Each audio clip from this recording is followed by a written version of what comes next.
ಎಲ್ರಿಗೂ ನಮಸ್ಕಾರ. ಕರಾವಳಿ ಸ್ವಾದಕ್ಕೆ ಸ್ವಾಗತ.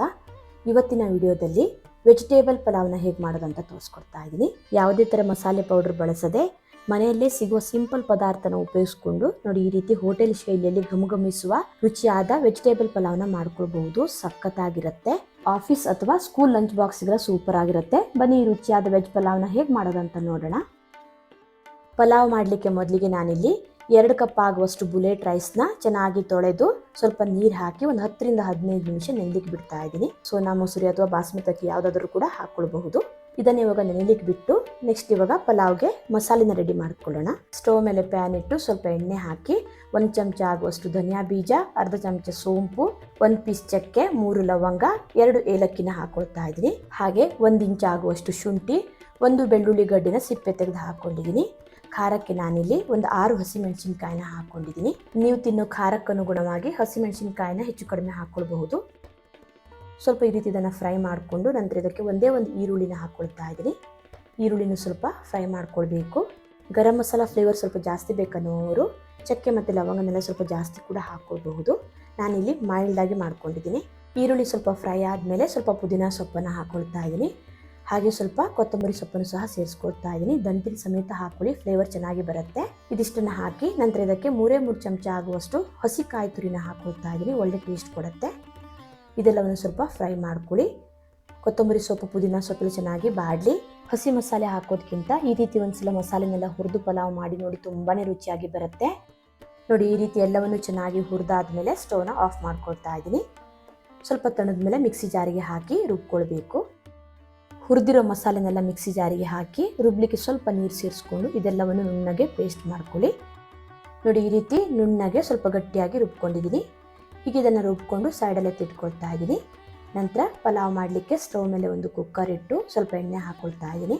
ಒಂದು 2 ರಿಂದ 3 ಚಮಚ ಆಗುವಷ್ಟು ಎಣ್ಣೆ ಹಾಕಿ ನಂತರ ಇದಕ್ಕೆ ಸ್ವಲ್ಪ ರಾ ಗರಂ ಮಸಾಲನ ಹಾಕ್ಕೊಳ್ತಾ ಇದ್ದೀನಿ. ನಿಮ್ಮ ಹತ್ರ ಯಾವುದಿದೆ ಅದನ್ನು ಹಾಕ್ಕೊಳ್ಳಿ. ಹಾಗೆ ಒಂದು 1/4 ಚಮಚ ಆಗುವಷ್ಟು ಜೀರಿಗೆನೂ ಕೂಡ ಹಾಕ್ಕೊಂಡಿದ್ದೀನಿ. ಇದಿಷ್ಟನ್ನು ಹಾಕಿ ಸ್ವಲ್ಪ ಇದನ್ನು ಫ್ರೈ ಮಾಡ್ಕೊಳ್ಳಿ. ಬೇಕಿದ್ರೆ ಸ್ವಲ್ಪ ಕಸೂರಿ ಮೇಥಿನೂ ಕೂಡ ಹಾಕ್ಕೊಳ್ಬಹುದು. ನಂತರ ಇದಕ್ಕೆ ಈರುಳ್ಳಿನ ಸೇರಿಸ್ಕೊಳ್ತಾ ಇದ್ದೀನಿ. ದೊಡ್ಡ ಸೈಜ್ ಒಂದು ಈರುಳ್ಳಿನ ಈ ರೀತಿ ಉದ್ದುದ್ದ ಕಟ್ ಮಾಡಿ ಸೇರಿಸ್ಕೊಂಡಿದ್ದೀನಿ. ಈರುಳ್ಳಿನ ಸ್ವಲ್ಪ ಕೆಂಪಗಾಗೋ ತನಕ ಚೆನ್ನಾಗಿ ಫ್ರೈ ಮಾಡ್ಕೊಳ್ಳಿ. ನೋಡಿ, ಈ ರೀತಿ ಈರುಳ್ಳಿನ ಫ್ರೈ ಮಾಡಿಕೊಂಡು ನಂತರ ಇದಕ್ಕೆ ರುಬ್ಬಿಟ್ಕೊಂಡಿರೋ ಮಸಾಲೆನ ಸೇರಿಸ್ಕೊಳ್ತಾ ಇದ್ದೀನಿ.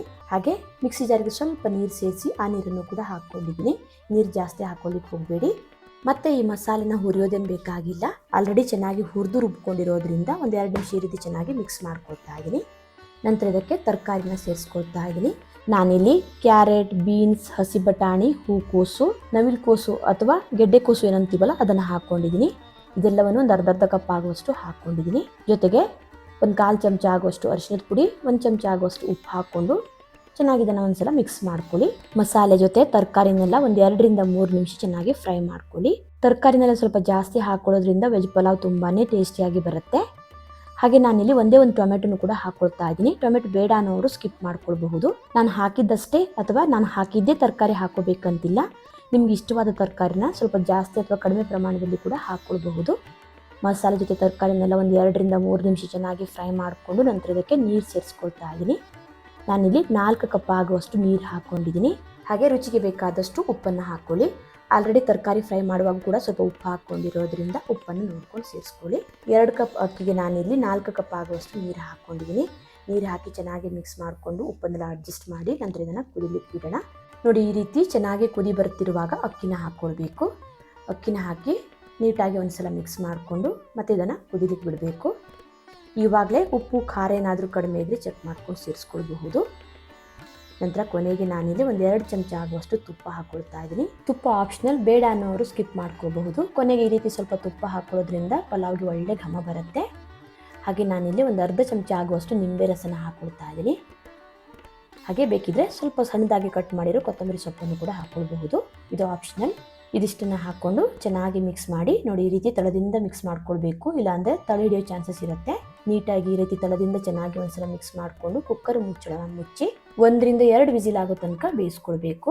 ಪಲಾವ್ ರೆಡಿ ಆಗುವಷ್ಟರಲ್ಲಿ ಇದಕ್ಕೊಂದು ಸಿಂಪಲ್ ಆಗಿ ಮೊಸರು ಬಜ್ಜಿನ ರೆಡಿ ಮಾಡ್ಕೊಳ್ತಾ ಇದ್ದೀನಿ. 1 ಕಪ್ ಮೊಸರಿಗೆ ಸ್ವಲ್ಪ ನೀರು ಹಾಕಿ ನೋಡಿ ಈ ರೀತಿ ಚೆನ್ನಾಗಿ ಬೀಟ್ ಮಾಡಿ ಇಟ್ಕೊಂಡಿದ್ದೀನಿ. ನಂತರ ಇದಕ್ಕೆ ಈರುಳ್ಳಿ, ಟೊಮೆಟೊ, ಸ್ವಲ್ಪ ಕೊತ್ತಂಬರಿ ಸೊಪ್ಪನ್ನ ನೋಡಿ ಈ ರೀತಿ ಸಣ್ಣದಾಗಿ ಕಟ್ ಮಾಡಿ ಸೇರಿಸ್ಕೊಳ್ತಾ ಇದ್ದೀನಿ. ಹಾಗೆ ರುಚಿಗೆ ಬೇಕಾದಷ್ಟು ಉಪ್ಪನ್ನು ಹಾಕೊಳ್ಳಿ. ಬೇಕಿದ್ರೆ ನೀವು ಇದಕ್ಕೆ ಕ್ಯಾರೆಟ್, ಸೌತೆಕಾಯಿನೂ ಸಹ ಸಣ್ಣದಾಗಿ ಕಟ್ ಮಾಡಿ ಸೇರಿಸ್ಕೊಳ್ಬಹುದು. ನಾನಿಲ್ಲಿ ಹಾಕೊಂಡಿಲ್ಲ. ಖಾರಕ್ಕೆ ನಾನಿಲ್ಲಿ ಒಂದೇ ಒಂದು ಹಸಿಮೆಣಸಿನಕಾಯಿನ ಕಟ್ ಮಾಡಿ ಸೇರಿಸ್ಕೊಳ್ತಾ ಇದ್ದೀನಿ. ಹಾಗೆ ಸ್ವಲ್ಪ ಜೀರಿಗೆ ಪುಡಿನ ಹಾಕೊಳ್ತಾ ಇದ್ದೀನಿ. ಇದು ಆಪ್ಷನಲ್, ಹಾಕ್ಲೇಬೇಕಂತಿಲ್ಲ. ಬೇಡ ಅನ್ನೋರು ಸ್ಕಿಪ್ ಮಾಡ್ಕೊಳ್ಬಹುದು. ನೋಡಿ, ಇದಿಷ್ಟನ್ನು ಹಾಕಿ ಚೆನ್ನಾಗಿ ಮಿಕ್ಸ್ ಮಾಡ್ಕೊಳ್ಳಿ. ನೋಡಿ, ಇಷ್ಟೇ ತುಂಬಾನೇ ಸಿಂಪಲ್ ಆದ ಮೊಸರು ಬಜ್ಜಿ ರೆಡಿ ಆಯಿತು. ಪಲಾವ್ ರೆಡಿ ಆಗುವಷ್ಟರಲ್ಲಿ ಒಂದು 5 ನಿಮಿಷಕ್ಕೆಲ್ಲ ಮಾಡ್ಕೊಳ್ಬಹುದು. ಕುಕ್ಕರ್ ವಿಜಿಲ್ ಆಗಿ ಪ್ರೆಷರ್ ಎಲ್ಲ ಹೋದ್ಮೇಲೆ ಓಪನ್ ಮಾಡಿ ತೋರಿಸ್ತಾ ಇದ್ದೀನಿ. ನೋಡಿ, ಮಸಾಲೆ ಎಲ್ಲ ಸ್ವಲ್ಪ ಮೇಲ್ಗಡೆ ಇದೆ. ನಿಧಾನಕ್ಕೆ ತಳದಿಂದ ಚೆನ್ನಾಗಿ ಒಂದ್ಸಲ ಮಿಕ್ಸ್ ಮಾಡ್ಕೊಳ್ಳಿ. ಬಿಸಿ ಇರುವಾಗ ಜೋರಾಗಿ ಮಿಕ್ಸ್ ಮಾಡಿದ್ರೆ ಅನ್ನ ಮುದ್ದೆ ಆಗೋ ಚಾನ್ಸಸ್ ಇರುತ್ತೆ. ನೋಡಿ, ಈ ರೀತಿ ನಿಧಾನಕ್ಕೆ ನೀಟಾಗಿ ಮಸಾಲೆನೆಲ್ಲ ಚೆನ್ನಾಗಿ ಮಿಕ್ಸ್ ಮಾಡ್ಕೊಳ್ಳಿ. ಯಾವುದೇ ಥರ ಮಸಾಲೆ ಪೌಡರ್ ಬಳಸದೆ ಮನೆಯಲ್ಲೇ ಸಿಗುವ ಸಿಂಪಲ್ ಪದಾರ್ಥನ ಉಪಯೋಗಿಸ್ಕೊಂಡು ನೋಡಿ, ಈ ರೀತಿ ಹೋಟೆಲ್ ಶೈಲಿಯಲ್ಲಿ ಘಮಘಮಿಸುವ ರುಚಿಯಾದ ವೆಜಿಟೇಬಲ್ ಪಲಾವ್ನ ಮಾಡ್ಕೊಳ್ಬಹುದು. ಸಖತ್ತಾಗಿರುತ್ತೆ. ಫ್ರೆಶ್ ತರಕಾರಿ ಸಿಕ್ಕಿದಾಗ ಈ ರೀತಿ ಮಸಾಲೆನೆಲ್ಲ ಹುರಿದು ಪಲಾವ್ನ ಮಾಡಿ ನೋಡಿ, ತುಂಬಾನೇ ರುಚಿಯಾಗಿ ಬರುತ್ತೆ. ಇದ್ರ ಜೊತೆ ಈ ರೀತಿ ಮೊಸರು ಬಜ್ಜಿ ಇದ್ರಂತೂ ಇನ್ನೂ ಸೂಪರ್ ಆಗಿರುತ್ತೆ. ವೀಕೆಂಡ್ ಇರಲಿ ಅಥವಾ ಆಫೀಸ್, ಸ್ಕೂಲ್ ಲಂಚ್ ಬಾಕ್ಸಿಗೆಲ್ಲ ಈ ವೆಜಿಟೇಬಲ್ ಪಲಾವ್ ಸೂಪರ್ ಆಗಿರುತ್ತೆ. ನೀವು ಕೂಡ ಈ ರೀತಿ ಒಂದ್ಸಲ ವೆಜ್ ಪಲಾವ್ನ ಟ್ರೈ ಮಾಡಿ ಹೇಗೆ ಬಂದಿದೆ ಅಂತ ನಮಗೆ ಕಮೆಂಟಲ್ಲಿ ತಿಳಿಸಿ.